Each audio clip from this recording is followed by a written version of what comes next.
Olá pessoal, tudo bem? Nossa aula hoje nós vamos estudar sobre as causas das desigualdades no continente africano. A gente tem sempre visto aí na mídia, né?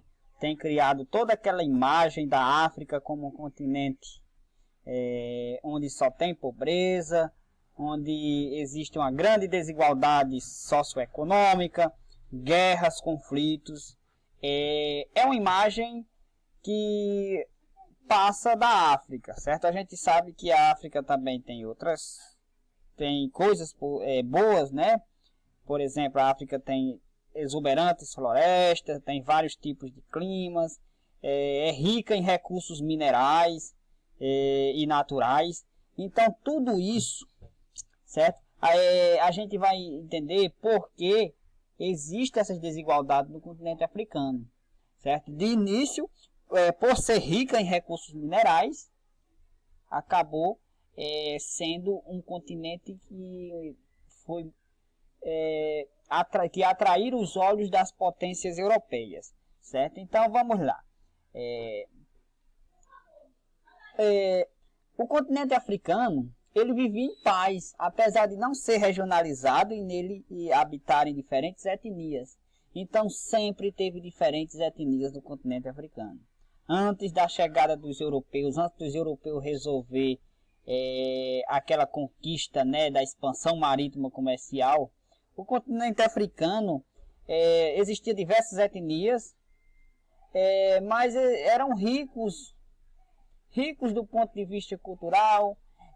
Não existia fome, né, porque essas várias tribos elas se mantinham da caça, da agricultura, certo? Então era esse o continente africano antes da chegada dos europeus, certo? Aí veio a colonização que foi implementada pelos europeus, que eu afirmo aqui, eu coloco aqui que foi o ponto crucial, o principal responsável por todos esses problemas existente no continente africano. Então a origem da desigualdade no continente africano foi através da colonização implementada pelos europeus, certo? Porque essa colonização, essa conquista e ocupação da África ocorreram através de força militar e da violência, certo? Então essa forma de domínio introduziram grandes modificações que motivaram conflitos entre essas diversas etnias, e também contribuindo para enormes desigualdades sociais que são presentes até hoje no continente africano. As grandes navegações. Então, os europeus eles começaram a influenciar, como é que eu posso dizer, a ter um olhar atraente para o continente africano bem antes da colonização do continente, porque a colonização do continente aconteceu no século XVIII e século XIX, certo? Então, durante o século XV e século XVI, teve o período das grandes navegações. Esse período das grandes navegações, como vocês já estudaram, em busca de novas rotas de comércio para as Índias, os europeus chegaram até a América.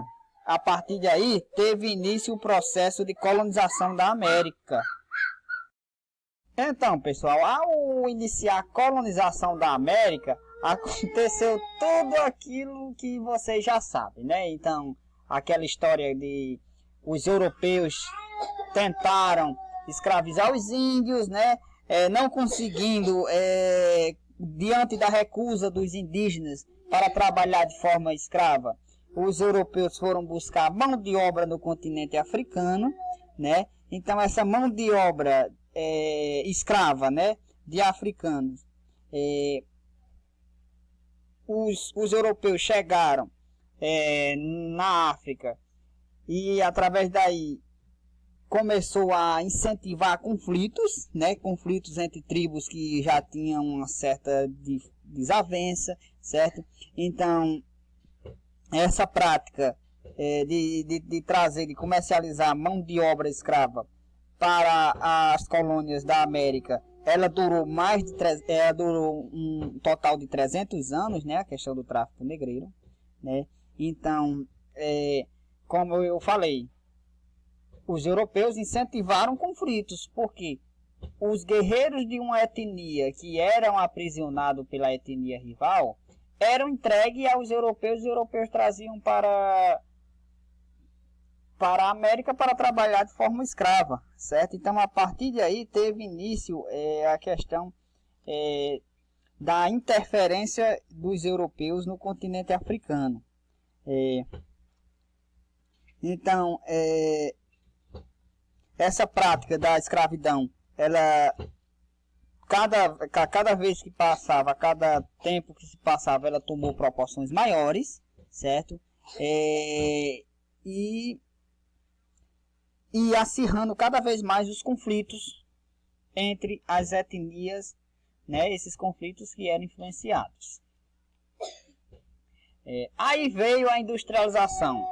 A industrialização no século XVIII, que teve início na Inglaterra, depois se espalhou por outros países europeus, né, como a França, Bélgica, Alemanha, Holanda, certo? Então, com a industrialização, sentiu-se a necessidade de mais matéria-prima. E com as reservas de recursos minerais e energéticos da Europa se esgotando, e em contrapartida o continente africano, com seu solo rico em recursos minerais, recursos energéticos, então isso fez com que tivesse uma corrida dos europeus para tentar colonizar esse continente. Foi aí que teve início a neocolonização. Uma nova colonização, tendo em vista que a colonização da América já estava chegando ao fim nesse período, porque as antigas colônias da América já estavam quase todas independentes, inclusive o Brasil já tinha se tornado independente de Portugal, certo? Então começou um novo processo de colonização da África, certo? Chamado de neocolonialismo ou imperialismo, certo? Então essa colonização, ela voltada principalmente para atender a necessidade das indústrias da Europa, né? Obter mais matéria-prima, principalmente o ferro, que era o mineral que era muito utilizado, né, nessa primeira etapa da Revolução Industrial. Além da África, a Ásia também, o continente asiático, né? Vale lembrar que também ele sofreu esse processo de neocolonização. Então houve uma partilha da África, foi dividida o território da África entre essas potências imperialistas europeias, certo? Então foi uma divisão que foi feita em uma conferência lá em Berlim, na Alemanha, sem levar em consideração as peculiaridades locais, certo? Então a África foi repartida entre ingleses, alemães, holandeses, franceses, belgas, espanhóis, portugueses, certo? Então, dividir a África sem levar em consideração as peculiaridades locais. Então, aqui a gente pode observar o mapa de uma divisão da África em etnias e a divisão política da África depois dessa partilha. Então, a gente percebe que etnias foram divididas, ficando em mais de um território. Etnias rivais ficaram no mesmo território, certo? Então, essa divisão, conhecida como divisão de gabinete, a gente percebe o padrão retilíneo, né, que marca os limites entre esses países, certo? Se a gente observar, onde acontece territórios que têm esse tipo de divisão, existe esse padrão retilíneo, ó, e não é uma divisão baseada em aspectos naturais, nem em aspectos culturais, como aqui, ó, certo? Então isso também contribuiu bastante para acirrar os conflitos, certo? Porque geralmente uma etnia, mesmo após essas colônias se tornar independente, uma etnia sempre estava no controle do poder do governo do Estado. E essa etnia, e a etnia que não estava no controle, queria o controle. Então, a partir daí, guerras civis, muitas guerras civis existentes, certo? E sem contar que, assim como para pegar a mão de obra escrava durante a colonização da América, uma brigazinha entre os africanos era bom para os europeus, facilitava, né?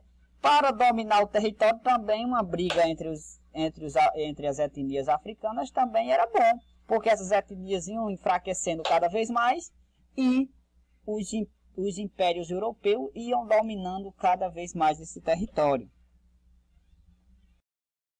Aí, pessoal, no período entre as duas grandes guerras mundiais, né, a Primeira Guerra Mundial foi de 1914 a 1918 e a Segunda Guerra Mundial, que foi de 1939 a 1945, iniciou um processo de descolonização no continente africano. Então, as colônias se tornaram independentes, certo? Então, com esse processo de descolonização, foi em virtude, a gente sabe, das consequências da guerra, né? Porque com as guerras que as potências europeias foram as que mais se envolveram nessas guerras, né? Então elas se enfraqueceram, certo? Com isso deu brecha para que essas colônias se tornassem independentes, certo? Alguns países teve a independência por meio de conflitos, certo? Mas mesmo assim, depois que se tornaram independentes, certo? Ainda continuaram com a grande dependência. Aí, pessoal, com essa dependência tecnológica que os países, além de mais, marcas dessa colonização, marcas da influência europeia, continuam até hoje no continente africano. Consequências a gente pode ver na fome, na pobreza, nas condições de subdesenvolvimento, de desigualdade que a maioria dos países africanos enfrentam, certo? A gente pode presenciar nas guerras civis, certo? Então, são várias guerras civis, a gente sabe que a origem vem desde lá do início, quando os europeus influenciavam briga entre as etnias para poder pegar mão de obra para trabalhar na América.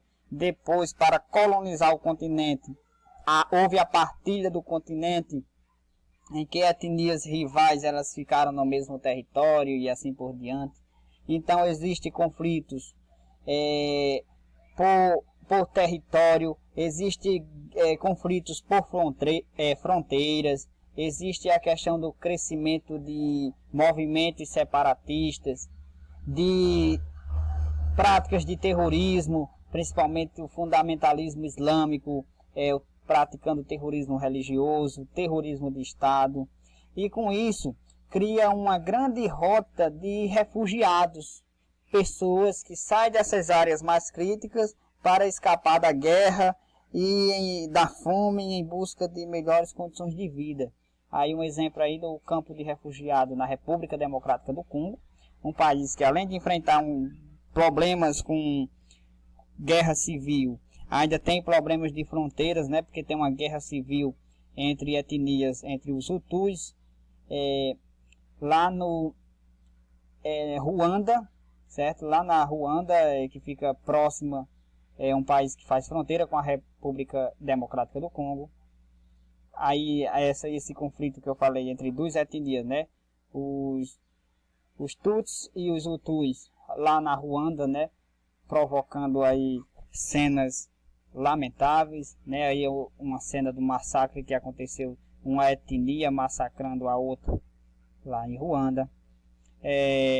Outro exemplo, e gerando essa questão de rota de fluxo de pessoas saindo de um local para outro, são os refugiados, né? E geralmente ficando em condições inadequadas, né? Porque eu imagino um campo de refugiado como esse em Ruanda. São centenas de campos de refugiados que tem no mundo. Esse na República Democrática do Congo, existe na Europa, em outros locais. As condições que essas pessoas vivem. Imagine agora em plena pandemia, né? Uma crise sanitária, em que alguns cuidados de higiene básico podem evitar a contaminação do Covid, como por exemplo lavar sempre as mãos, manter a distância de 2 metros de uma pessoa para outra. E num campo de refugiado desse, não tem acesso a água potável. Muitas vezes é uma torneira para atender centenas de pessoas. E não tem como manter a distância, certo? Entre um ponto e outro, certo? Então isso é o que a gente tem que refletir sobre as condições que esses países vivem hoje.